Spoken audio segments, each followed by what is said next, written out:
এই কারা যেন বলে আমার শাশুড়ি দুনিয়ার বেস্ট শাশুড়ি। তোরা কোথায় পেয়েছিস রে ভাই? হ্যাঁ, আমারটাও বিয়ের আগে এরকম ছিল, এখন এরকম দজ্জাল হয়েছে কেন? শাশুড়ি আর মায়ের মতো ভালোবাসবে, এটা কখনো হয়? হ্যাঁ,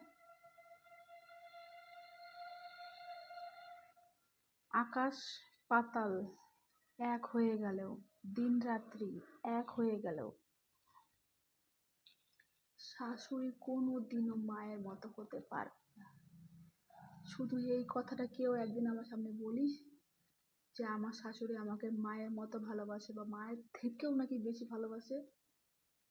মুড়ো ঝাঁটাটা দেখেছিস? ঝেঁটিয়ে বিদায় করে দেবো একদম। শাশুড়ি আবার ভালো, দুনিয়া